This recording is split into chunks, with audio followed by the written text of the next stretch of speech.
Namaste and welcome to Insight UK, a social movement dedicated to raising awareness, advocating, and campaigning for causes against anti-Hindu and anti-India hate propaganda on issues that concern and impact the British Hindu and the Indian communities in the United Kingdom. Insight UK is marking the month of October as the Hindu Persecution Awareness Month.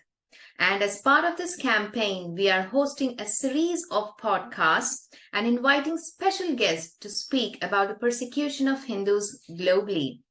So, today in our studio, we do have a wonderful a researcher lady. I should say and as this is a month of Navratri, we have got a divine or we should say the divinity that is inculcated in a powerful lady, Arti Agarwal.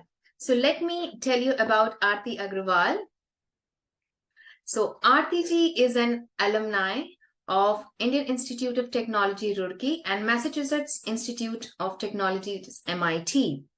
She is an author, researcher, and an economist. Her first book, Cownomics, has been released on 21st March 2021. Now, this book has been backed by scientific research as well as research from Hindu scriptural texts like Shiva Agamas, Vedas, Upanishads, Ayurvedic texts, not a bundle of opinions, but sourced from hundreds of research papers, which is 350 plus, books that are around 30 plus, and scriptures 30 plus with ground research and independent analysis. So Arti ji is author of Cownomics. She is director of Ishitva. She is a data analyst, researcher, a nerd, and she has put in a lot of time, money, and effort in doing a lot of research behind all of this. And currently, she's also pursuing her PhD from IIT Kanpur. So let's not waste a lot of time and welcome Arti Agarwal ji in Insight UK podcast today. Most welcome, Arti ji, in our studio today. So how Namaste, are you? Rashmi ji. Thank you for bringing me on. Lovely. Arti ji, you're doing a lot of great work. We have been through a lot of research work that is going on by you as a data analyst, and we have been through the website as well, which you have been there's a lot of research work which has been done, and we never knew about Hindu genocide before in history, and through your work we got to know a lot about it. So your body of work is huge, and it centers around the Sanatan culture, and via HinduGenocide.com, you have been doing the very important work on documenting Hindu genocide. So what made you pick up this issue, first of all, and what was your motivation, and why is this work, or for that matter, something like Insight UK's Persecution of Hindus Awareness Month important for you? Could you please, highlight a few things? So that is a question which, I'm asked actually every time whenever I have to talk about the Hindu genocide. So the answer is nothing very deep, actually. I was actually, 5-6 years ago, I was sort of beginning to realize how much persecution and how much attacks Hindus have faced in history. And I was really impressed with the kind of documentation that the Jewish community and some other communities have done about their own persecution. And I sort of thought that, we would have done the same. Because Hindus, I was looking at scattered evidence and I read many books and articles and, things like that. And I thought that, Hindus we would have done some documentation about our own history as a timeline or as an exhaustive documentation, but I didn't find anything anywhere. So, and I felt like, this kind of explains why most of us are so completely ignorant about our history, why, Hindu kids take a long time to absorb Hindu values, to value Hindu culture, or to even understand why knowing your history is important. So, this explains it, because we don't document our own history, and we are somehow ashamed to talk about our history, even if we do know it. Because even if somebody like me does look up our history of how we were persecuted, how we were treated badly by colonizers, by aggressors, we are afraid to talk about it, or we feel embarrassed to talk about it. That's because you're the only one talking about it. The masses still don't know about it. And that's why this documentation was important. And since it was a, it was a humongous task, even at that time, I knew that it's not going to be easy or small. But I mean, I wanted to get started anyway. So, like, just because it's big doesn't mean maybe we can't do everything, but we can still do something to get started. So that's the reason why we start. And I say we because we are a team of people. Some of us, I mean, we are all volunteers, and many of us are actually full-time researchers. So we contribute as and when we can. I spearhead the whole thing, but it's not my work alone. That's just something I wanted to set the record straight on. And that's the reason why we felt motivated to do this, that, Hindus should know about their own history before we go ahead and, support some policies, some groups, some ethnic groups, before we start, apologizing for being a Hindu. It's important to know where you come from. That's a very long answer, but it's just that it didn't exist. That documentation didn't exist, so we decided to do it. Lovely. I mean, actually, I myself didn't know, Arti about the Hindus Right. a lot, and Yeah. especially about the genocide. This concept is never ever talked about, I should say. Right. And when you said ignorant about the Hindu history, yeah, you're right. We are ignorant about the Hindu history, and somebody like you or the group of volunteers like you who are working towards it have done a commendable work for bringing our history and letting us know, what we are, what we have been through all these in the past history. And really great. So again, now coming on to the next question again on the same thing, we understand that it is a vast subject, but could you give us an overview of the history of the Hindu genocide? Since when did we start, its different forms, and who have been the different perpetrators? There's a lot on your website, but I would like you to highlight, in a sequence, because it's very important for all of us to know. Yeah, that's going to be a very long answer. I will try to make it brief because I know we have a lot of stuff to discuss. But Hindus, since time immemorial, we have been a very strong civilization and a very strong culture. And before I go on to talk about who all the perpetrators and aggressors were, I think it's first worth valuing the fact that we still exist, and we are still exist all over the world in the forms of diaspora in different countries, as well as Hindus in India. So we did survive, and it's important to remember that we went through that struggle so that we continue to survive. So, which is why understanding our history, who the aggressors were, is important so that we don't make the same mistakes again. So we don't fall in those traps again. So, since I think I could say, the time of the first invaders or the first aggressors were the Islamic invaders. And I can throw a few names here and there, but there was an entire period of almost 500 years or something when we faced continuous onslaught from multiple dynasties. So it was not just the Mughals or just the Khiljis or just the other Timurlane. There were like so many Ghaznis. There were so many Islamic invaders who invaded India across a timeline of more than 500 years, and that was a continuous onslaught we faced. And the thing which is most important to understand, I can give numbers about how many, Hindus each invader massacred.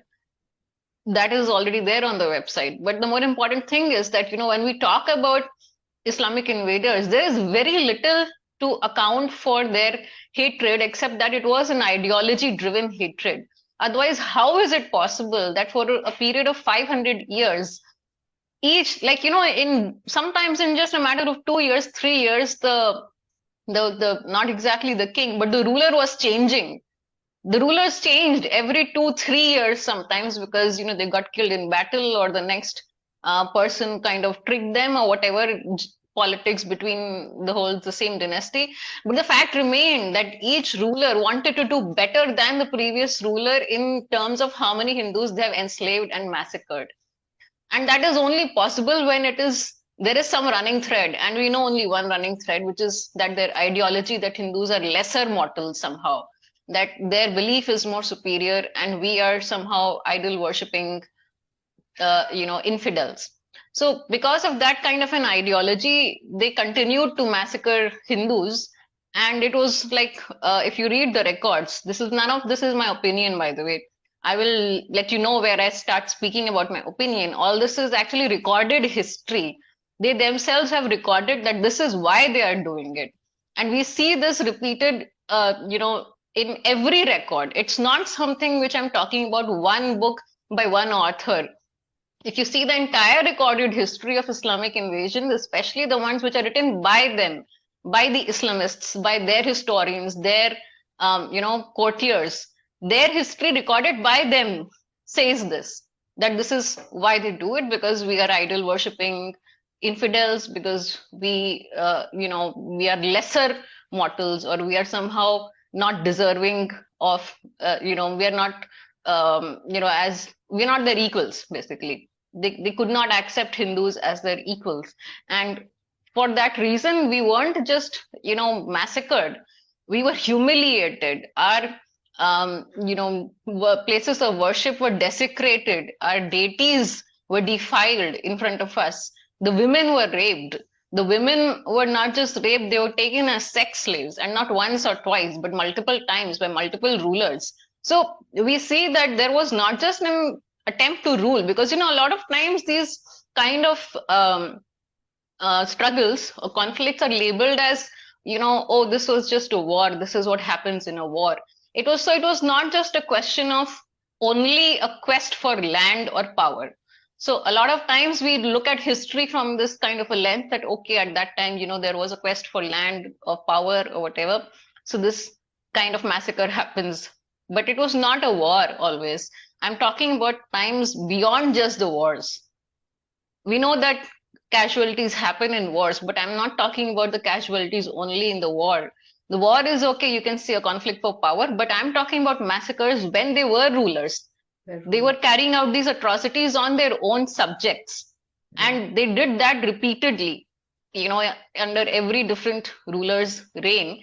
And they themselves have mentioned how they, want to humiliate Hindus so that we don't feel like we have a place in the society, so that we don't think that we can somehow, consider ourselves to be good enough to rule our own selves, or we don't fight back, we are humiliated. So their purpose was not just to rule over us, but to humiliate and dehumanize us.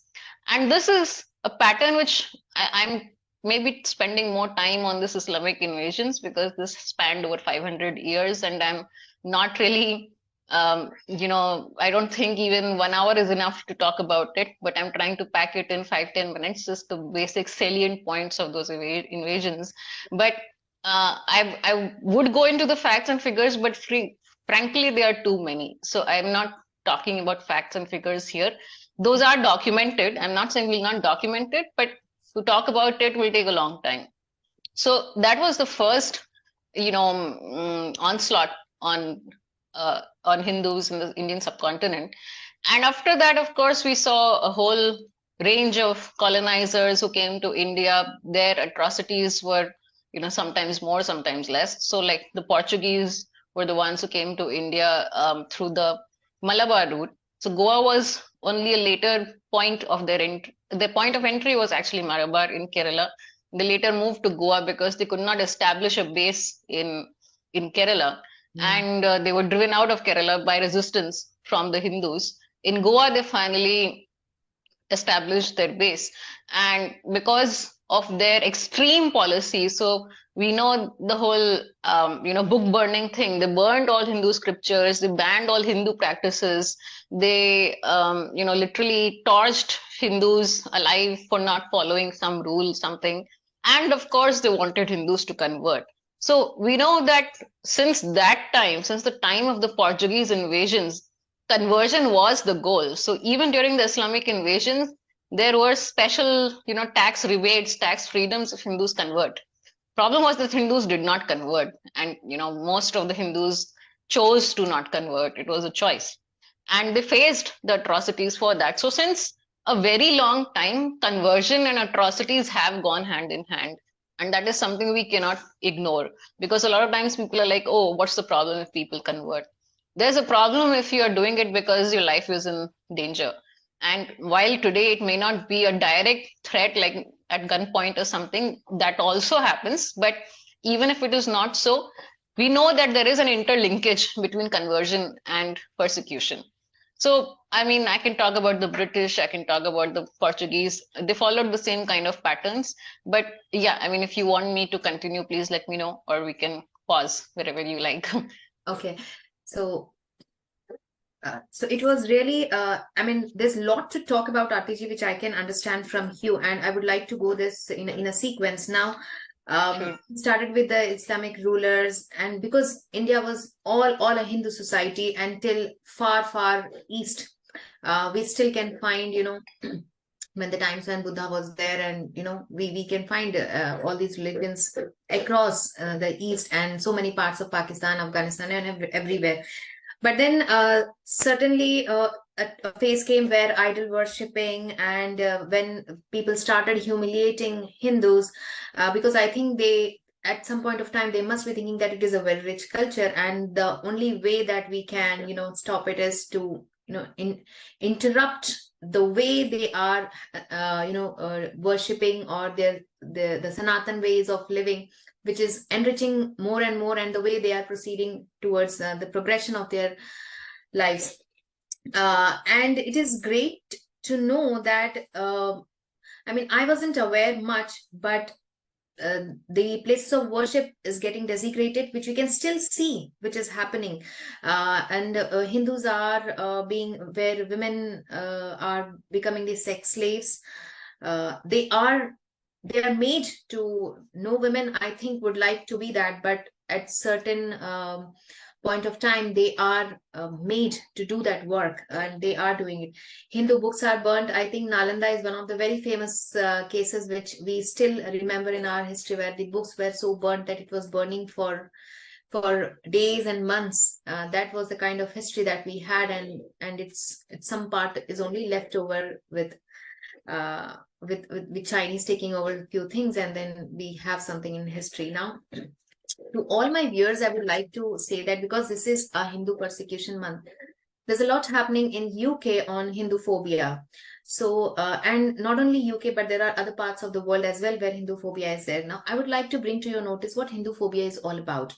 Hinduphobia is a set of antagonistic, destructive, and derogatory attitudes and behaviors towards Sanatan Dharma, Hinduism, and Hindus that may manifest as prejudice, fear, or hatred.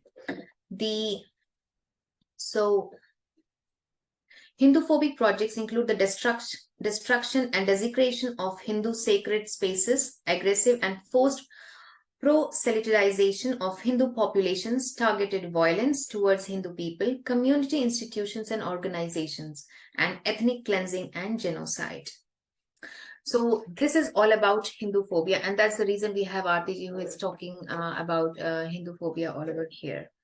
So coming on to my next question, Arti, because there's a lot on your website, and I'm very much keen to know that there have been a lot of massacres, and every what I found was like every 4 to 5 years there was a massacre happening, and there were millions of people who were being killed, or either because of the situation, or they were purposely killed. So could you please highlight a few of the Hindu massacres like the Mirpur, Mopla, or the Maharashtrian Brahmins in 1948? Is there an identifiable pattern, like not only 4 or 5 years, why is it 4 or 5 years, or how is it, like, why is this being done? So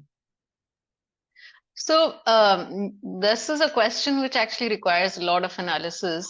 So I think at this point, I would like to talk about, you also talked about Hinduphobia and Hinduphobia and the kind of attacks Hindus are facing all over the world. So I think it's worthwhile to talk about the different stages of Hindu genocide, and then to understand, how we have seen these stages, happen over a period of time in history, and why these type of things keep happening again. And that is because there is it's not, we call it a pattern when we can see something and we something matching from here and there, right? You see one situation A, you see another situation B, and you see some things are matching between the two. You call that as a pattern. But it's not just a pattern, it's a script. Means they are actually following a script.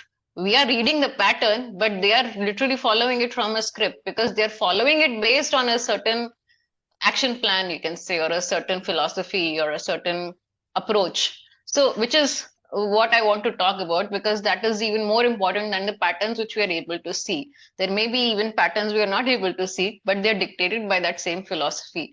So, this is, I'll just share my screen here, if that's fine.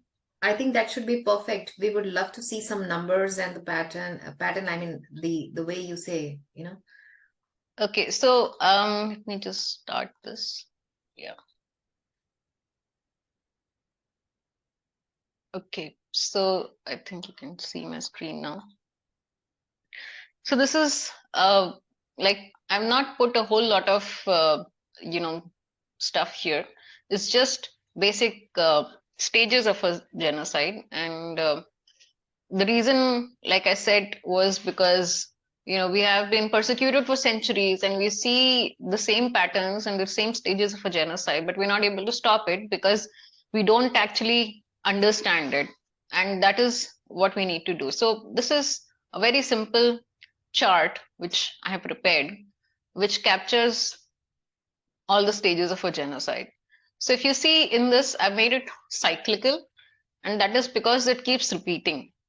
So if you see, the first is classification. I want to talk about these a little bit because this is where you see all the Hinduphobia and Hindumesia in all the different parts of the world.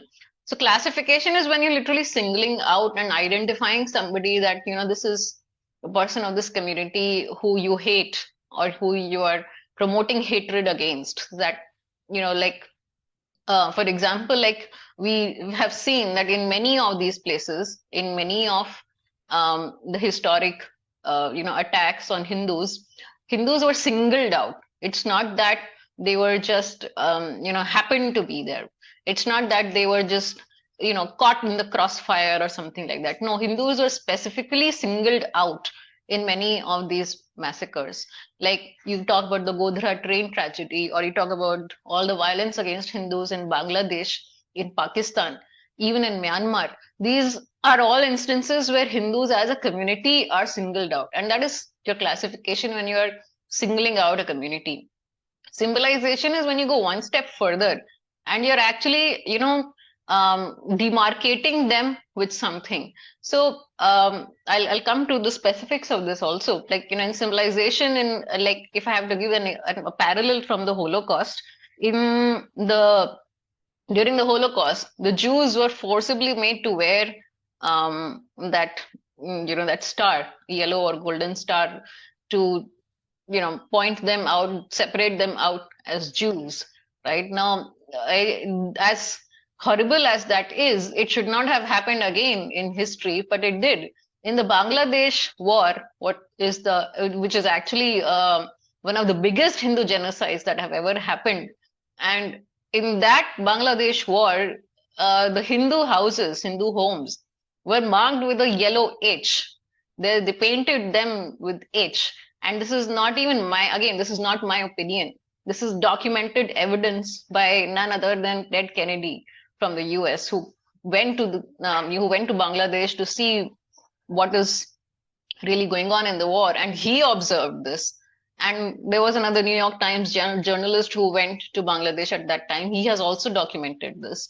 So all this symbolization also happens many times, and we just fail to ignore it. So that's the other reason why, when something like this starts happening somewhere in the world where Hindus are being singled out, where Hindus are being targeted for their appearance or for their cultural beliefs or for some practice, their dress maybe, it's important to take stock of it. It's not a small thing, because this is one of the stages of a genocide, and we have seen it happen in the past.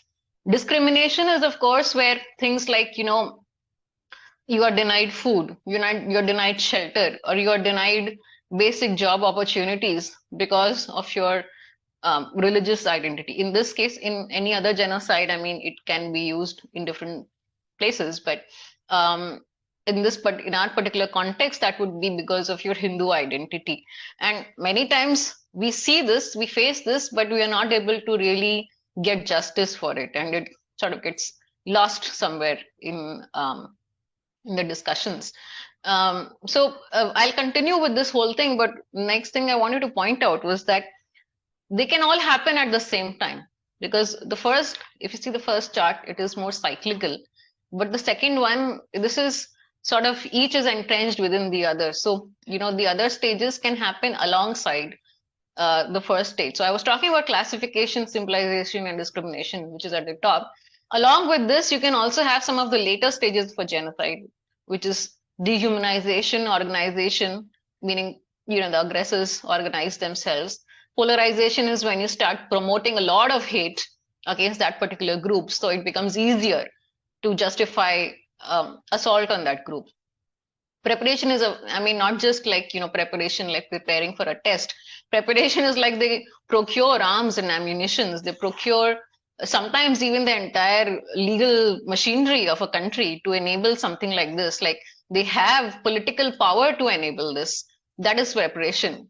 Persecution and extermination are, I think, self-evident, and denial is one of the most important parts of it, because that allows you to continue the next genocide. And denial can happen after extermination. So denial can, of course, happen through all the stages, but extermination makes denial very, very easy. And I will explain that part when we are talking about some of the genocides you mentioned.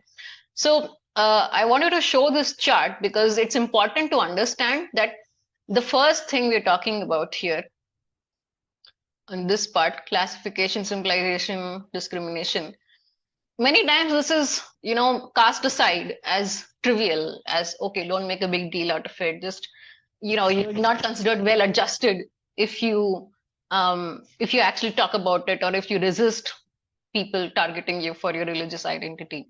So let me clear this. So I'll give you examples of each, and I think it will make sense as I talk. So if you remember, like there used to be this gang called Dot Busters in the US, especially I think in the New Jersey area. They were a very Hindu-phobic gang, and they literally attacked Hindus for their appearance, for carrying their religious identity. And this is some report from 1987, where this person has mentioned this very clearly. Let's cut out the small talk. If I am walking down the street and I see a Hindu and the setting is right, I will just hit him or her. He's very casually saying, let's cut out the small talk. He's very clear in his objectives. So when maybe not everybody is that clear, but the fact remains that Hinduphobia is eventually enabling attacks on Hindus. And this is testimony from their own pamphlet, which was circulated by the Dot Busters, which were a very racist gang in New York, New Jersey area in 1987. Now, you can dismiss it as, okay, this happened in the 80s, the world is very different now. But is it? We again hear things like epithets like cow piss drinkers, cow worshippers everywhere. And now the latest fashion is that we are seeing this kind of, a demeaning, dehumanizing kind of terminology, even in sports like cricket. And it is very, very astonishing how this is allowed to happen, how it is allowed to continue, how anybody can allow this kind of hatred to continue. It is continuing because it is planned. It is not something incidental. This is what I'm trying to say. So when we talk about patterns, it is important to understand even the background of those patterns. They're not happening incidentally or coincidentally. When we say patterns, it kind of implies that it's happening and we are just observing it. But it's happening and we're observing it because it is planned to be that way. That's what I mean to highlight over here. And if you see, this kind of demeaning, dehumanizing language has been used in all terror attacks. Even if you see the Mumbai bomb blast and many of the other terror attacks, even the Pulwama attack which happened in India, in all of those places, even those terrorists have used the same language. We want to kill all cow piss drinking Hindus. He has used those, they've used these kind of words. And we see the same kind of words, same kind of language being used by other Hindu phobes. And they, at, just because the setting is different, we somehow think it's perfectly okay for this person to say it, when we know that some terrorist also says the same thing. We know what happens, but it is dismissed. So symbolization, discrimination, I think I've mentioned this. So Bangladesh war was this example, and this is the exact testimony from Sir Edward Kennedy of 1971. So when we talk about organization, I wanted to give this example. It's a very recent example from Bangladesh. This is actually not something long ago at all. This is from 2021, and we monitored this, we documented this in real time. This is an infographic I made at that time. So you can see this 13, 14, 15, this is the date, October. This was during Durga Puja at that time. And that is the other aspect of it, that many of these incidents are just called as riots, mob lynching, some attack, some conflict, some local conflict. That's how the media reports it. And that is the kind of media reports we have seen again and again and again, hundreds and thousands of times. But the fact remains that if you see, these are the dates, and these are some of the specifics of the attacks. Same kind of attacks, targeting the same community, the same temples and pandals, torching of their homes, arson, and literally lynching people to death. I didn't want to put it in this particular presentation, it will be too shocking, but unfortunately I have the video of a man being lynched to death in front of his wife. His head was literally bursting open. He was beaten so much. And they repeated that same kind of a thing again in Bangladesh in a different place on a Hindu priest. So they use the same methods, the same tools, the same patterns of attack, the same places of attack, and it is not incidental. It is planned. It requires planning. It requires coordination. It requires procuring the same. I mean, not everybody has like a Molotov cocktail in their backyard like that. No, they use those methods because they have the resources, and the resources don't just appear like, overnight. The resources are procured with enough political financial power. So all this planning preparation has to be taken as serious planning. It is not casual planning. This is the timeline of attacks in October 2021 in Bangladesh. I can create this kind of infographic for many of the attacks, but this is the most recent one, which is why I wanted to talk about it. Since it is so recent, you can't really say that, oh, it's ancient history, we don't need to worry about it. So you can see these are all very different places in Bangladesh. Noakhali, Khulna, Barisal, Munshiganj, Feni, then there are all these other smaller towns. They're all different localities. All face the same kind of attacks. So this pattern, this template, you can say, is repeated over and over again. And you see the same kind of templates also used in Pakistan. So we wanted to talk about the Maharashtrian Brahmin genocide and the Gopashtami Sadhu genocide. They are both the examples of the same thing which we have talked about so far. But they are also one very big example of one very important stage of a genocide, which is denial, which I was talking about. So if you see the Gopashtami Sadhu genocide, this was when, Mrs. Indira Gandhi won the election by promising all the Hindus and Sadhus that she will enable an anti-cow slaughter bill. But she failed to do that. And the Hindus had gathered outside the parliament in lakhs. So the official documentation says only 10,000.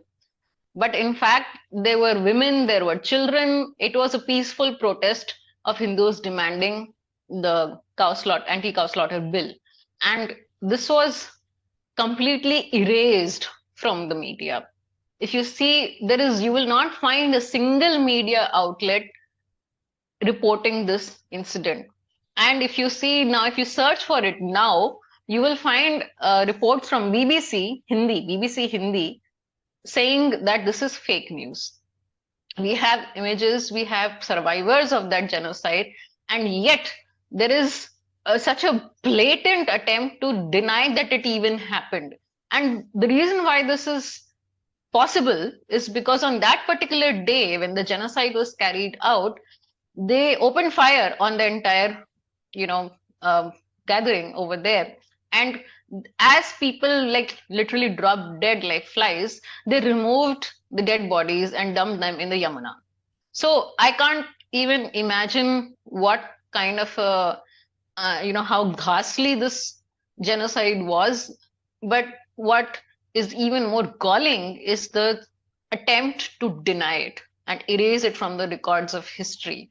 So as of today, this, if you talk about it, people will tell you you're peddling fake news. But we know from the survivors, we know from the people who were there that this actually happened. There was one journalist who was trying to document this or cover this in real time, and almost all journalists at that time were sent away. You know that you cannot film here, or you cannot sort of record this basically.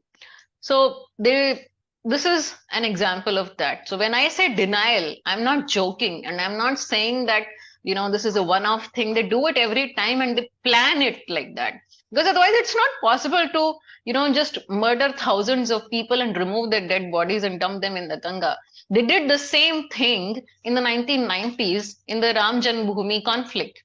The same thing. They murdered people, they massacred people in that protest, and they dumped the bodies in the Saryu river. They follow the same patterns over and over again, and that is how denial becomes possible. If there are no dead bodies, how will you tell people how many people were massacred? You can't. Any amount. That's why the job of a person who's documenting it or is researching it, especially standing today in 2023, if I want to find some evidence, something about something that happened in 1970s, 80s, 90s, so difficult, because they destroy the evidence. There is no evidence left anywhere. So I have to go. Yeah. Arti, I would like, with the Gopashtami genocide, how do you think, are the Hindu saints safe in this land of Sanatan? They're not.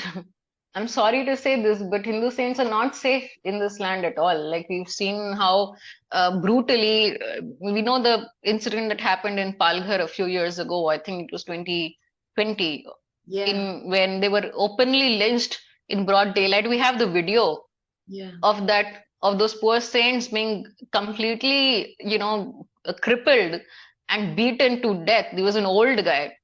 And if this is one video we have, how do we know this is not happening somewhere else where we don't have a video and nobody bothered reporting it? There were times when similar kind of attacks were carried out against other small priests in a temple or some sadhu here and there. And if you start talking about it, there is an entire brigade which is ready to put you in jail just for talking about it. Again, I'm not joking. They filed an FIR against me just for talking about it. I didn't even mention who the perpetrator is. There was a priest in a temple, someplace in UP. I've forgotten the exact place. I can look up. This was 4 years ago or something. They literally filed an FIR against me just for talking about it. And I had the video evidence of that. Somebody shared it with me. Somebody was there on ground sharing that evidence with me, but that person's life was in threat. So he could not post it on social media, and he finally deleted his social media account and he just disappeared because he was threatened. So it means acknowledging, at least talking about what the Hindu genocide is and what has been happening is also a crime, looks like. Yes, it is. And because the power is in the wrong hands, as long as there is enough, they have enough power of, the different machineries of the state, or they're able to get either terrorize or find some other way of securing that power. We have literally no way to escape the consequences of talking about it. I think So at least everybody should have the right to know the history of your Hindus, or whatever your origin is. I mean, every person has the right to know the history. But I'm very unfortunate whatever is happening. But yet to see much more. Yes, Artiji, I would like you to continue more on it, please. right. So in the Maharashtrian Brahmin genocide also, this was in 1948, again, several decades before the Gopashtami genocide. This followed the same pattern. That is the ironic part. In that particular genocide also, this was following the assassination of M.K. Gandhi and Mahatma Gandhi, and the members of the Congress singled out all the Brahmins in the whole Maharashtra region, and they pulled them out of their homes. Again, this is uh, I have the written records from survivors of that genocide and the eyewitness accounts of people who were there. They were children at that time, but they were there. They have written it down. Again, that person's blog, this was on a blog on Medium. This person had written about this genocide, his own record, his own account, and his blog was deleted from Medium because I always give reference for where we got our information from. So I had given reference to his page, but for the anti-Hindu people are very proactive. They somehow got his blog itself deleted from Medium. So now my reference doesn't mean anything because that person's eyewitness personal account is deleted. And he had given an estimate of numbers because he knew what was happening. He read the newspapers of that time. You will not find newspapers of that time which give numbers anymore because they've been deleted from the records. If you are able to find, please let me know. I searched all historic records of newspapers from 1948 where this is mentioned, and nobody gives a complete picture of the place or how many numbers, and even when they do, they give wrong answers. I mean, they give not the real numbers. They'll report whatever you pay them to, right? So this person had actually had remembered from local newspapers, from personal experience, from living in Maharashtra for so many years. His personal account was removed. This is how denial happens of Hindu genocides. And we wanted to bring this to light because this is a very textbook example of denial, which is followed over and over again. So we see everything happening from all the different stages of a genocide. You first single them out, you because they knew which were the Hindu houses. How will you know otherwise? They knew, especially Hindus, also especially Brahmins were targeted, or relatives of Veer Savarkar were targeted, and of course all the relatives of Nathuram Godse were targeted. So we never kind of assumed that okay, somebody could be so savage, but they were, and they were targeted, and their own people who were rich, had multiple shops, establishments, everything. They became paupers overnight. Even if they spared their lives, they completely destroyed their property and their livelihood. So they were paupers overnight. They had nothing left with them, and they had nowhere to go. This was 1948. They didn't have a credit card or something, right? So this is a kind of like economic persecution, which is just as bad as completely like annihilating a group of people. If you leave them so economically weak that they cannot survive, it is equivalent to the same thing. So we talk about persecution and extermination, and the Mirpur genocide you wanted me to talk about is an example of that. This was like a long drawn battle of, this happened at the time of the partition, before the king Raja Hari Singh, before he signed the instrument of accession, he was facing a lot of aggression from the Pakistan side, and we knew that during the partition what was happening, right? We know how horrible the partition was for Hindus. Pakistan wanted to completely destroy all the Hindu people in that region. So the Hindus were migrating from Pakistan, and then Kashmir was facing the same kind of struggle because it was surrounded by Pakistan and Pakistan was making inroads. So after this whole aggression in in Kashmir, a lot of people from Kashmir started moving to regions like Mirpur, which is in Jammu, and all the Hindu migrants were taking shelter in this area, but there were like several joint forces which combined to completely exterminate the Hindus in that region. There was the Pakistan army. They had troops coming from Afghanistan. They had Afghanistan tribals. Some of those, I don't know if tribals is the correct word, but they had those specific fighters from Afghanistan with joint forces with the Pakistan army. And of course, you had the local Islamist mobs who were further empowered by Pakistan. And they all came together to completely eliminate Hindus in that region. This is, we've written on this extensively. It's on the website if you want to get into the details of it. Yeah. So the numbers are itself pretty telling. That region had like 114,000 Hindus and Sikhs, and in the end, only 791 were left. So you can imagine the extent of the how much crime they committed. Exactly, these all should be treated as genocides. They should all be treated as genocides, taken into an international court, brought to trial, but none of that ever happens because it is denied. Even Indian government doesn't talk about it. Even, I'm not saying this, but I don't know if Indian government has ever actually talked about it or documented it anywhere. But unless the Indian government themselves start recognizing and acknowledging these genocides, it's difficult for us to even go to an international tribunal or something to get justice. Of course, we have a very important example of that of Kashmiri Hindus who are still waiting for justice in spite of enough evidence, enough survivors. It happened only like more than 3 decades ago, but we still have enough survivors, living people who went through it. So you cannot deny it, and yet people deny it. So there are people who have survived, who have seen their own family members murdered, who have themselves just narrowly escaped, and yet it is denied. So anything can be denied. If you can deny the Kashmiri Hindu genocide, any other genocide can just as easily be denied. And that is why no government kind of documents it. And unless you recognize it, you cannot take any justice, any actions towards getting justice. And that is why they deny it. Because when you deny it, you can repeat it. So all of these genocides which I talked about, they were all denied. That is why the next one happened.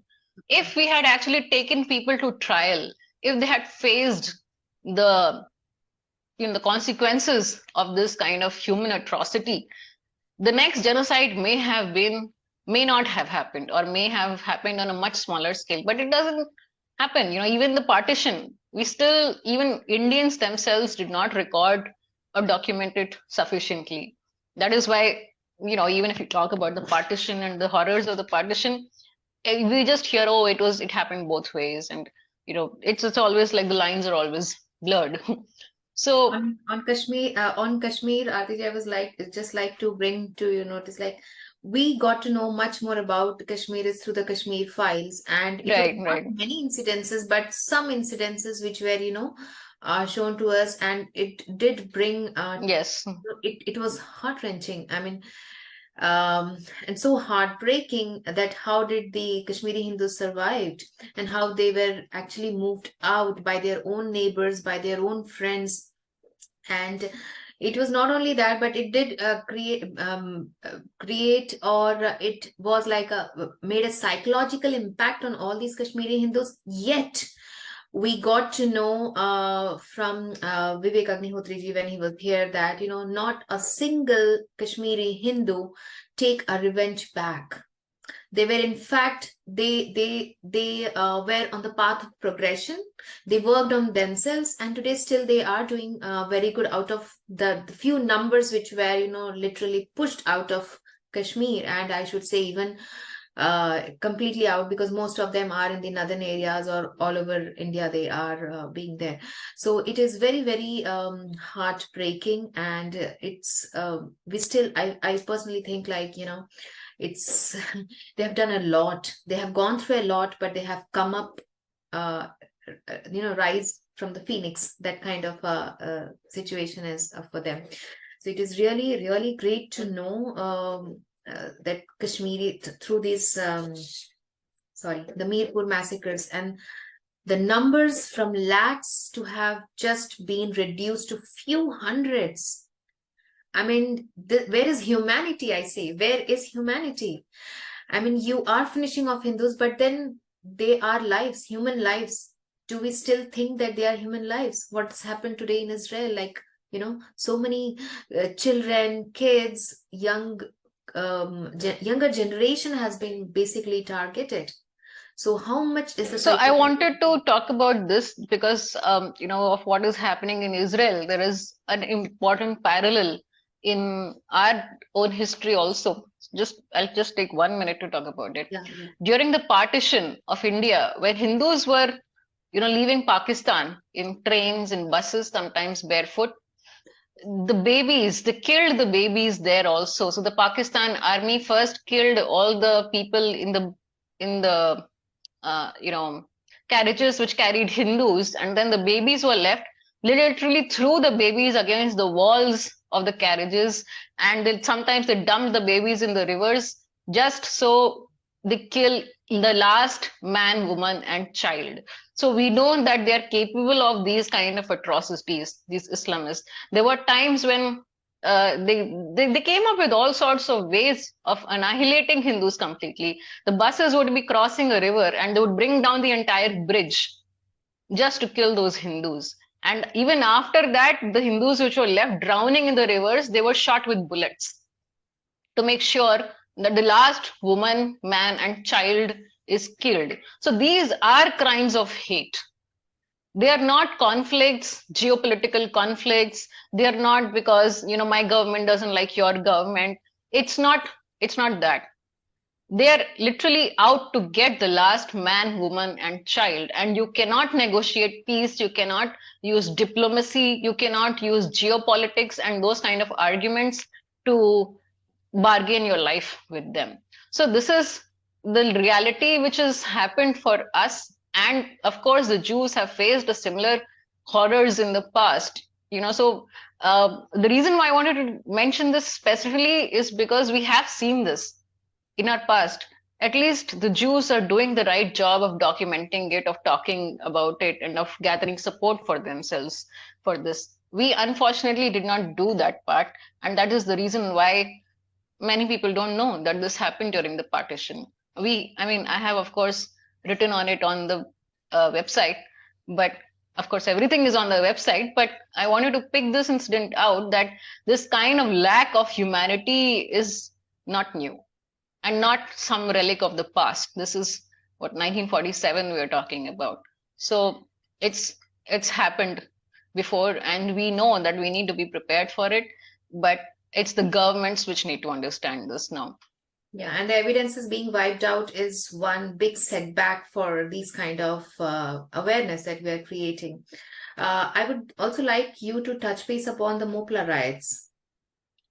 So, okay, let me just open that site also. So the Mopla riots were similarly, dismissed as geopolitics and aggression between different groups and things like that. That's how the narrative is sort of built around it. But because we weren't satisfied with these kind of arguments, we went and dug out historical newspaper clippings of that time, 1920s. This is in 1920-21, right? So the Moplas were these sort of migrants in that region. At least in that region, they were migrants only, who never really assimilated with the Hindus in that region. And they always wanted to kind of, wrest power out of the hands of Hindus who were the landowners in that area. And like many places, if you see the mainstream research on this, they dismiss this as, conflicts because of power and wanting to economically be stronger and things like that. But we actually know that between 1821 and 1921, which is like 100 years gap, There were at least 51 such outbreaks and riots between the Moplas and Hindus in that time. Also 51, so it's not a small number. So this whole Mopla genocide in 1921, they saw it coming, or they could have or should have seen it coming, because this kind of aggression happened over and over again, and it was not economic, because again we looked at the actual evidence from that time, and they weren't targeting just the zamindars or just the landowners, because many Hindus were also peasants. Many Hindus were also actually working in the fields employed by the same zamindars. So it was not a case of, economic disparity between two groups. It was very simply a case that after Tipu Sultan, the Muslims, and the other aggressors in that region, they wanted the power back, and they could not do that basically because they didn't get that kind of power during the Portuguese reign or the British reign. So they wanted to crush the Hindu population in that region and basically have their own power, and they were inspired by the Ottomans. Like, at that time, the Ottoman Empire was still there, like it had not started declining. It was still, I mean, the decline started like maybe a few years later, but they were kind of, inspired by these visions of the caliphate. So what we call as the Khilafat movement in Hindi was not really Khilafat actually. It was the Caliphate movement. And and at that time, the non-aggression movement or something it was called, right, by the Congress, non-cooperation movement, right? So the non-cooperation movement was this movement by the Congress, Indian National Congress at that time. And over a period of time, this Khilafat and non-cooperation movements kind of merged together so that all the positions of power, of control were eventually in the hands of the Moplas. And initially, they kind of, the National Congress thought that they will support the Moplas and everything, but they did not realize that their real plan was actually to eliminate Hindus, not British. The Congress thought that this whole movement is designed to remove the British, but the Moplas actually wanted to remove the Hindus. They wanted to remove the British also, but Hindus were not exactly their friends. And this is something initially the Congress did not understand, and many Hindus also did not understand. They thought they're resisting the British, but once they started seeing exactly how horrible the attacks on Hindus are, they realized that, we are the ones who are the target, not the British. And because in this particular conflict, the British were also caught, they were also, murdered, they actually documented it. So the British documented it, and the British themselves say that, we have faced casualties, but the Hindus have faced like, much worse than what we have faced. There are towns which are empty. There are wells which are stuffed with dead bodies of Hindus. There are places where even the cows are dead. They killed even the livestock. So there are places where entire village, which was a Hindu village, the entire village is empty. That is the extent of the atrocities during the Mopla genocide. And we have, of course, documented it in great detail. There is a book by Gopalan C. Nair which talks about this. But like we've also got clippings, newspaper clippings from that time, and it's there on our article. So you can see the details if you like. But the fact remains that in the end, that conflict went so much out of control that even the British were scared. Even the British could not control them because the British were in power at that time. So even the British were feeling sorry for Hindus. And it is documented very clearly. Like if the British were targeted, why would they talk that they were, attacking Hindus? It doesn't make sense. So they have documented because even they realize that the Hindus are having it much worse than them. And this was there in the, I think, Daily Telegraph and some other newspaper dailies in many places. So it's not just one newspaper. I mean, it's in many places. And they were, of course, forcing Hindus to convert, which they did not. It's the usual saga. So that's why we've seen that, conversion and aggression are, at least in the Indian subcontinent, we have seen it going hand in hand in multiple conflicts. So I don't know. I've tried to give a brief overview of the Mopla genocide. Um, So, if there's yeah. anything else Yeah, you want thanks. me to. I mean, there's a lot of atrocity and there's a lot of information that we can here get from you. And I think the website is one of the wonderful places where there are numbers which are being also highlighted there. So I would Yes, ask yes. all my viewers to go and check the website that where there is data where Ishitwa has done a wonderful work towards that. And my heart really goes out knowing that Hindus have been through a lot in their past and how they have been. There have been planned massacres, and they are still innocent. They are scared of coming out and talking about it. Now, coming on to my next question is about the cultural genocide. To all my viewers, what is cultural genocide? Let's first understand, and then we will understand from Arti about it. Now, cultural genocide. Destruction of Hindu temples is one of the primary goals of anti-Hindu elements and one of the means of destroying the cultural fabric of the Hindu civilization, causing cultural genocide of Hindus. So this is cultural genocide. Now, Arti, could you please explain from your work what is all cultural genocide and what have been we have been through these years on that? So cultural genocide is actually one of the ways of making sure that a community cannot, continue with their religious identity.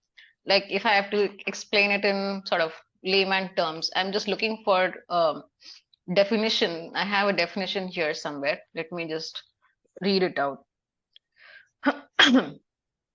So I'm just going by the um, definition given by the Convention on the Prevention and Punishment of the Crime of Genocide. This is by UN. So there are several types of crimes, or there are several reasons or criteria which can be used to decide whether a certain crime can be called a genocide or not. So this they have given as any of the following acts committed with intent to destroy in whole or in part a national, ethnical, racial, or religious group. As such, killings of members of the group, causing serious bodily or mental harm to the members of the group, deliberately inflicting on the group conditions of life calculated to bring about its physical destruction in whole or in part, imposing measures intended to prevent births within the group, forcibly transferring children of the group to another group.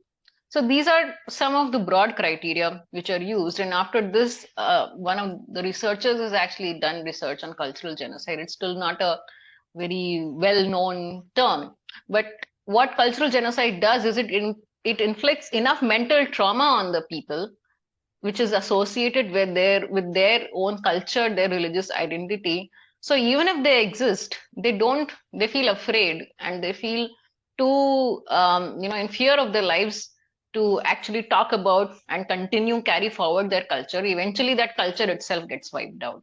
That is what I refer to as cultural genocide. For example, like in so many places, not just in Pakistan and Bangladesh, even in India, like people have been harassed so much for their cultural symbolisms, cultural practices, where or their places of worship have been targeted repeatedly over and over again, or there has been so much interference in their cultural practices, religious practices, that they cannot carry on their rituals. So there have been so many, of course, in Bangladesh, we know that they directly, anytime there is a conflict, they directly go and set the temple on fire, they desecrate the deities. They do the same thing in India. They have done the same thing in Pakistan. In Pakistan, there are only a handful of Hindu temples left. There used to be thousands of temples in that region. In Kashmir, there used to be at least 40,000 Hindu temples in Kashmir, and now only a few handful are left in Kashmir. So if you destroy the places of worship, if you don't allow people to practice their religious traditions, and or if you harass them for practicing the religious traditions, like in India also, in other places also, we've seen so many times students in schools are harassed for wearing vibhuti or for wearing tilak or for wearing some kalava or something. You don't have to harass students for it. You don't have to humiliate them or suspend them for it. So when you do these kind of things, the person themselves will not carry their religious or cultural identity, and they will not teach it further also. That whole culture will get wiped out. So you may continue to live, but you're not carrying that culture, that heritage with you forward in the next generations. And in the diaspora, like also, whenever Hindus have to be targeted, they always go after the temples. They attack the temples, they desecrate the temples. And in US, I've seen so many videos and images of temples where they literally paint over the deities and imagery and things like that. So it happens in India also, of course. There's no doubt about that. But this kind of attack on religious places, cultural places, is directly an attack on the people. And cultural genocide is a part of the genocide of Hindus themselves. Yeah. Right. So on this note, Arti, I would like to bring to your notice one picked up from the website itself. There was a recent fire in the Meenakshi temple, and High Court dismissed the plea to take action on the Meenakshi temple fire, stating that it was simply an accident. What is your thoughts on that? So if you see that Meenakshi temple fire was not the only fire in that time period in Tamil Nadu. There were 7 other temples within a very short span of time. I think within a few, I did put a timeline. It was in February, right? Within just a few days of each other, several temples in Tamil Nadu had similar fires, and because of which they eventually stopped the practice of lighting diyas or something in the temples. And how they dismissed it as an accident without any probe. What kind of a legal system dismisses something without even a probe? A fire in a temple is... 1 minute, Arti, 1 minute. Yeah. So the dismissal of the plea itself was very questionable, because the High Court, I think, I don't remember if it was the High Court or the local court, but they dismissed it without any proper probe. And a fire in such a big, prominent temple, it's not just a threat to the people who go to the temple, but the basic security and functioning of the temple. It cannot be dismissed like that without a proper probe and finding out of how the fire actually even started.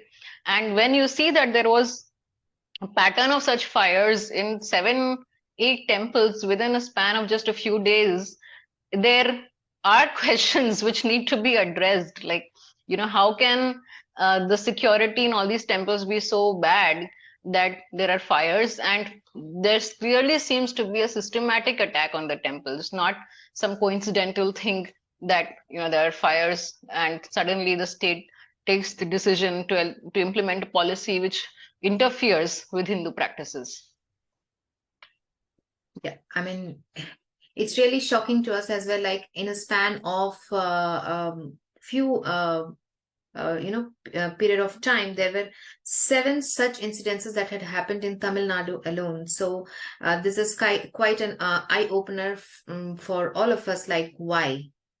So I think the government authorities have to take a note of all of this and document, and maybe they can act on this. So now moving ahead to my next question, Artiji, I would like to know more upon, or we would like to know more upon the riots in Manipur, in the northeast of India, that have been in the news recently and even discussed here in the UK. A question that arises is conversion a problem? Were Hindus converted during the Noakhali riots? In what form is conversion oppression, and does it lead to persecution of Hindus even today? So conversion has been a problem since time immemorial. So like I've been sort of saying is throughout this whole podcast actually that, we've seen a very obvious linkage between violence and conversion repeatedly in history. And we saw, and it's not just when the Islamists are on the rise or the aggressors, even during the Portuguese reign, which was a Christian mission, they were also just as aggressive in terms of converting Hindus and stopping Hindu practices. So the problem with conversion is that, firstly, most of the times it is not out of free will. So conversion out of free will is a separate matter, and we are not talking about those conversions here. When you give people economic incentives to convert, or when you fool them, or you try to make them believe the wrong things about their own culture just so they will convert to some other culture, that is not an innocuous free will conversion.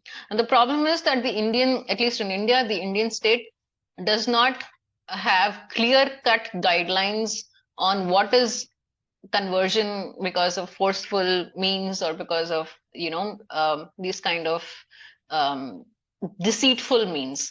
So because the constitution, the law itself is not clear on that, this gray area is completely exploited to convert many innocent Hindus across the country, and this further enables what we call as cultural genocide, or wiping out the entire culture of the people. And many times it leads to cultural digestion, which means that they become Christians, and but like the even to convert them, the evangelists have to sort of show them like Jesus as Krishna or something, or they will come up with something like Yeshu Puran and Yeshu Upanishad and things like that. And I'm not joking, these are actual things. I have enough evidence of all of this from across the country. So if your culture is so great, if Christianity is great, and there are many Christians who don't do these type of things, we're not talking about those. We're talking about those who do go and engage in these type of activities. But if somebody wants to convert to Christianity, they should not have to be asked to convert in these deceitful and these kind of nefarious ways. This is not a straightforward conversion scenario. And many places, the missionaries actually have funding from worldwide organizations, and they have like millions and millions in funding.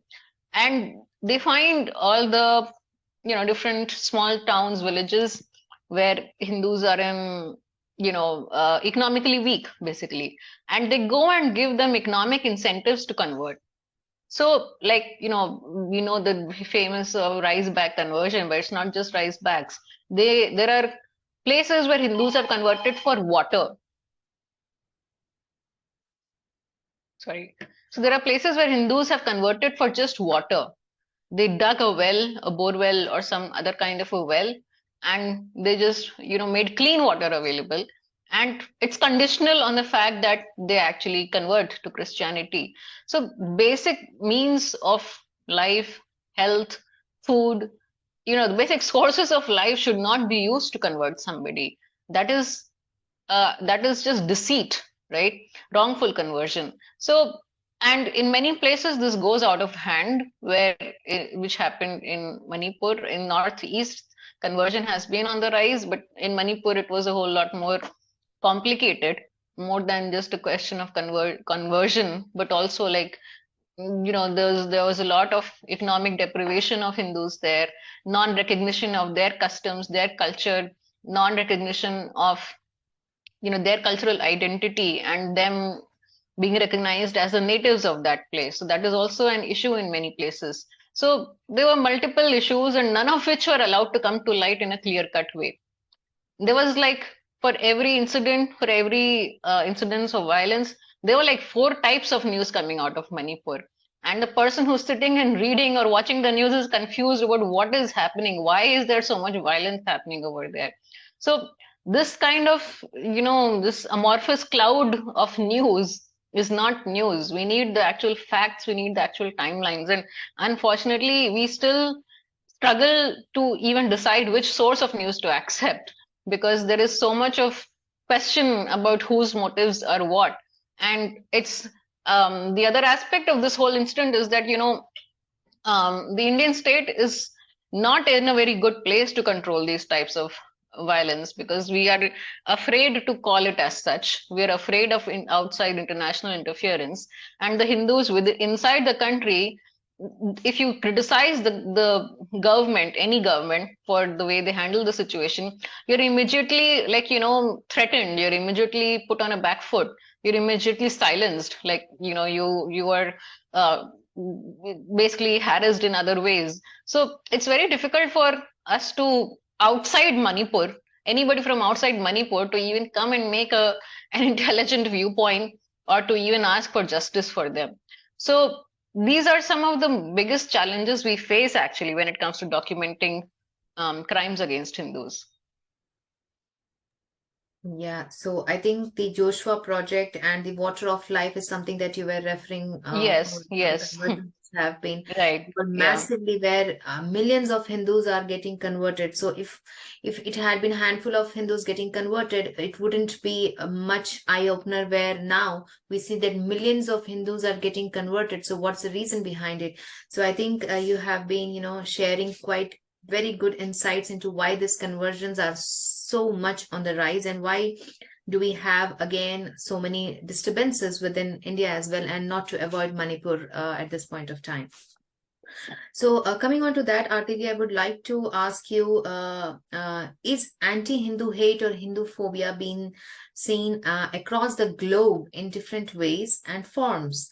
And has the Hindu community at large failed to raise and respond to these issues? So I don't think this is a yes or no kind of a question, because I think the rise of hatred against Hindus has brought many organizations forward, and even some of the organizations which have existed for a long time but not taken cognition, or not taken action on these issues, they have also started engaging now on these issues, which is a good thing. But historically, last 20, 30 years, yes, we have failed. So if I am to talk about how much Hindu organizations across the world have done to document and to lobby for support for Hindus on that issue, yes, I think a lot more needed to have been done. Because if we had sort of woken up a bit early, and if we had been able to go forward and lobby for rights of Hindus early on, like 30 years ago, say in the 70s and the 80s, then a lot more could have been achieved by now. The problem with Hindus in general, not just Hindu diaspora, is that we respond to episodes. We don't work throughout the year. When something happens, we respond to that. But we need a plan of action where we are firstly prepared for what happens when something goes wrong, or there is some attack on somebody somewhere. You have some sort of a basic action plan in place. And secondly, the rest of the times needs to be budgeted on other activities which are conducive to this kind of a thing, like whether it is documentation, or it is gathering support with journalists, with policymakers, with decision makers, even with businessmen. So getting support in terms of funding, in terms of pen power, not just muscle power, because writing journalism is something I think Hindus usually ignore, but that matters. So political power, yes, but also, we need to find people who are willing to talk about Hindu issues in the mainstream media. I know it's very difficult, and that's the reason why it's more important with every passing year, because the mainstream media is the biggest channel conduit of Hindu phobia and Hindu media. So if you are able to find some media outlets, whether it is, labor or leftist or rightist or conservative or whatever, that is irrelevant. If there is some media outlet which is willing to carry Hindu issues forward, we need to find them and we need to work with them. And this is something which takes time. This is something which does not happen overnight. So this type of a thing, and this is something which the Jews have done right, which is something uh, which we need to learn from them. Something I have learned from them personally. I have many Jewish friends, and I have spoken to people from Jewish organizations, researchers, and they all are willing to support us. They generally do. The Jewish community has generally supported Hindus and spoken about, Hindus' human rights also, and that's a good thing. But there are many things which only we can do when we decide to take it forward. This is one of the things which I think we need to budget time on, basically. I know we're all volunteers, we're all pulled in 100 directions, but we need to basically plan a bit better, I think. Yeah, Arti, I completely agree with you because without planning, we cannot achieve the main goal and the main ideologies of Hinduism. Now, but then how do we create an awareness in a situation where, the Hindu community is unable to speak up and identify Hindu hate crime and report it as such? So, we do approach the Hindu communities, but then they don't come up in the front. So I think it's a process. We just have to try and keep knocking on doors and finding people who will empathize. And I think one of the ways in which that can be done better, at least as per me, is the more facts, the more documentation, the more research you put into it, the more legitimate it is, and the more easy people find to back it. Because most people will be a bit unwilling to back a bunch of opinions. But if you have done your homework, if you have done enough homework and you have made sure that what you have presented is airtight, it's watertight, it's facts, like whatever I'm talking about, I have my own opinions, but what I'm sharing are facts. What I'm sharing are not opinions. So my personal opinions aside, my personal life aside, I'm sharing facts and figures which have evidence. I have living, breathing people who have said this, who have faced this in life. How can you deny that? So denial is easy when you don't have enough evidence. The only way, I think at least, is to make it as strong in terms of evidence, in terms of research, documents as possible. And that kind of encourages people that, yes, they're backing something legitimate. It is not something, just cooked up overnight. And that it takes time, it takes effort. It doesn't happen that easily. So at least that's what I believe, and that's what has worked so far with me. I have worked with Hindus in Bangladesh to get support for their cause. So I worked with a few US organizations and Bangladesh organizations. They went to the European Parliament in 2021, and they actually made the case for how Hindus had faced persecution during Durga Puja in October that year. And the people in the European Parliament were aghast to hear his testimony, the representative who went there. They did not know that all this was happening in Bangladesh. So we have to find support, gather support, and we will be able to do it if we do our job properly. I mean, I know that it's very difficult because the community in general is biased, but I think many places, we ourselves don't do the job properly. So that is why even when we try, it's a half-baked effort, and then people don't take us seriously. So that's my unfiltered opinion. I don't mean to offend anybody, but that has been my experience in the last 5-6 years. So well, thanks, Arti. That was, I think, quite motivating. That even if we knock on the doors, keep on knocking, even if we don't receive the answer, we need to keep on knocking till the door opens. So sometime we will find the keys to the locked doors. Yes. Hoping for that. So now moving forward into this, because this is one big challenge about the Hindu community, that how do we awaken our own Hindu community to come forward and talk about these things, at least to know their history, at least. That is very important. Now, in this mode, moving forward, last but not the least, I would like to ask you how to engage with the policymakers, the think tanks, and Hindu community on all matters concerning Hindus, their well-being and their safety. So just before this, I would like to bring to everyone's notice here that a UK-based counter-terrorism think tank, Henry Jackson Society, released a new report on April 19th. The report highlights that Hinduphobia is quite prevalent in the British schools. Hinduphobia is now normalized at a global level. No quantification of data, researching and analyzing Hindus facing worldwide. The study found that 51% of Hindu parents surveyed reported that their child had experienced Hinduphobia in schools, while less than 1% of schools surveyed reported any anti-Hindu related incidents in the last 5 years. And not only that, it further added that 8 physical assaults were detailed. So that is such the case. And now, so this was one of the think tanks. So we would like to know your thoughts, like, how do we engage with these policymakers and think tanks for the Hindu community on a whole? I think it depends from like a lot on where you are and what is the general practice there also, because culturally also I think there are differences between one country and another. So there's not like the way we do policy making in India is completely different from how they do it in US and in UK.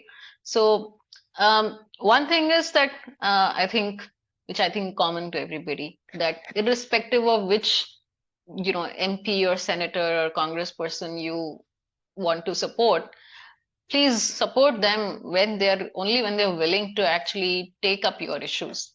That is, I think, most obvious but often forgotten approach, that whenever you're engaging with the ministers or MPs, or in the US you have senators, like the representatives, when they are campaigning, when they are sort of when you have elections and things like that, even not just at the highest level, even at the local level. So forgive me, I'm not that familiar with the whole parliamentary structure in the UK as of now, but I'm sure you must be having like the upper house and the lower house, and you have the normal democratic system. So even for your, I don't think you have something like what we have, the local representative, but equivalent of that, whatever you have, they need to be involved. That's what the point is, that when they seek your votes, when they want support of Hindu communities, and the Hindu community as a whole should be clear on their stand. So whether you are talking to somebody from the conservative side or somebody from the other side, liberal side, this should be the running theme everywhere, that that, and that's not something unusual. That is what all communities do. That is literally what vote bank politics is, and everybody does it. It is just that Hindus don't use their trump card. We don't use our power of voting for our own issues, for our own policies. All other communities do it. Christians do it, Jews do it, Muslims do it, other minorities, African Americans do it. They all do it, and they all make sure that they deliver. They don't just promise, the representatives actually deliver. And that is something we somehow feel embarrassed to do, but it's something we have to do. It's a question of survival. So that is the most straightforward thing I can say. But apart from that, I know that many very rich Hindu businesses and CEOs, they fund campaigns. So if you're funding campaigns, please ask them to at least deliver on their issues, the Hindu issues. So this is something which you don't even have to do with your name and your face. This is something, and it's something legitimate. And this may seem like some kind of strange thing, but it's not. It's what all communities do. That's how they have the political power, and that's how they are able to carry out attacks on Hindus, because they have built that power. We have not. So I mean, I don't know if I can get into more specifics, but yes, apart from that, yes, I think Hindu organizations, Hindu businesses need to take more interest in research and in documentation. I come from research background, and I see that as completely lacking. There is absolute zero. I would have said there is no organization, but there isn't even a whisper of an organization when it comes to research for Hindu, communities, Hindu causes. This is absolutely complete. There's a blank there. Like, Muslims have their own journals, they have their own bases, they have their own funding, they have their own think tanks and things like that. Of course, Christians do, Jews do, but Indians, Hindus have absolutely zero. And even when they do, it gets lost in translation between Indian and Hindu. So I want to be clear, I'm talking about Hindus here. you can talk about India and all that, but original ancient Indian culture is Hindu culture. So that respect for Hindu culture and that particular research for Hindu culture needs to be there, which is not there. Similarly, Hindu human rights, there is zero. There is no journal. There is at least one or two journals on Hindu philosophy, but there is nothing on Hindu human rights. No single journal which talks about that. And that is a very big yawning gap in research, and nobody fills it.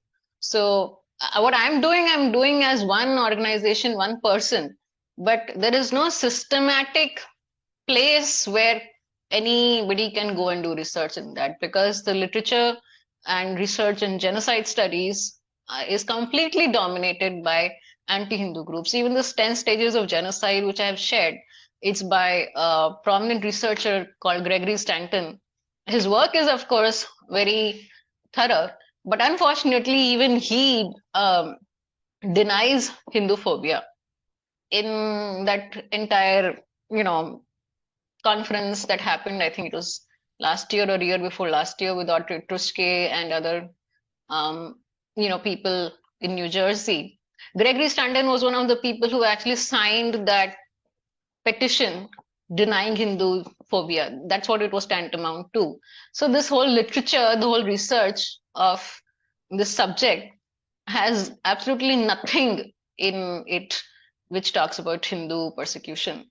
And that is because there is nobody willing to support it, fund it, shoulder it.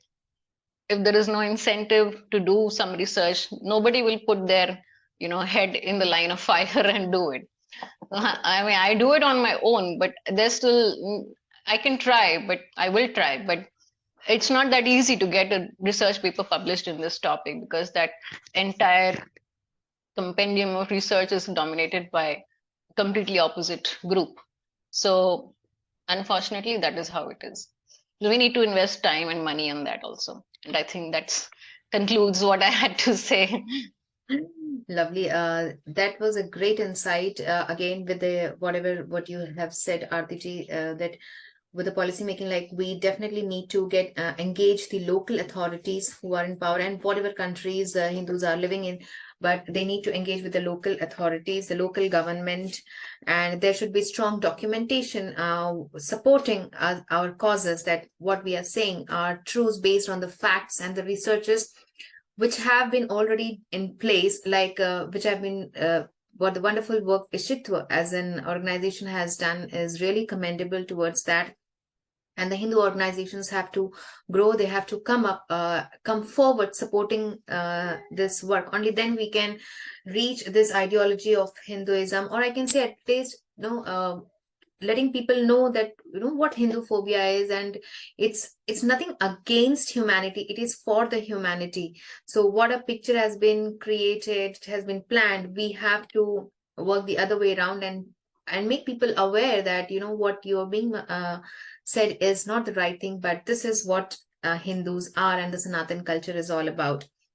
Something that in summarizing, I would also like to bring to the point which you were saying of the circular model that you showed, where you had classification starting and then symbolization, discrimination, dehumanization, organization, polarization, preparation, persecution, extermination, and denial. Of course, we see this, but we have never realized that this is all, actually planned, and how it is being executed at the final level when we see.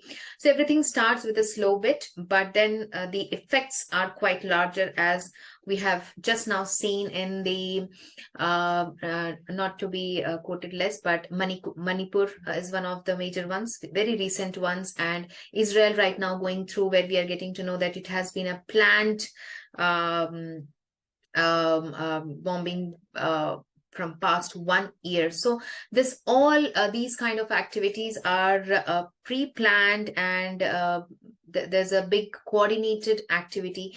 So at least when people in this world want to live peacefully, everybody wants peace, and where are the Bharat's Prime Minister Narendra Modi ji is towards the goal of everybody is the family, the whole The whole world is your family, and we have to bring peace in the world. So we have to work towards that. And Sanatan Dharma, or the Hinduism, is leading a life towards peace. So we need to create more awareness. And thank you so much, Arti ji, for your time on and your so much of research work behind the Hindu genocide, making us more aware on this concept, so that we start working on at least making people aware that Hinduism is all about peace. It's about love. It's about humanity, and the facts and figures which are coming up from the organization, wonderful organization like Ishit, are a great support for all of us. So, my dear viewers, please do visit the website of Ishitwa, and we have the wonderful lady Arti Agarwal ji and her team working towards it. And there is, if you can contribute in any ways, do contribute to this Ishitwa, so that we get many more information in details by Arti ji and her team. So, thank you so much, Arti ji. बहुत धन्यवाद आपका. Thank you so much for giving me the platform to share all this. And for those of you who are interested, please do check hindugenocide.com. And if you would like to contribute something, there are all the things are in place on the website. If you want to ask me something separately, you can email me at admin@ishitwa.org. I think the email is also there on the website. So thank you so much, Rashmi ji, and the whole Insight UK team. It was a pleasure to talk about this. And I want to congratulate all of you on the great work you guys do. And I look forward to more future collaborations. Thank you. Thank you so much, Arti ji.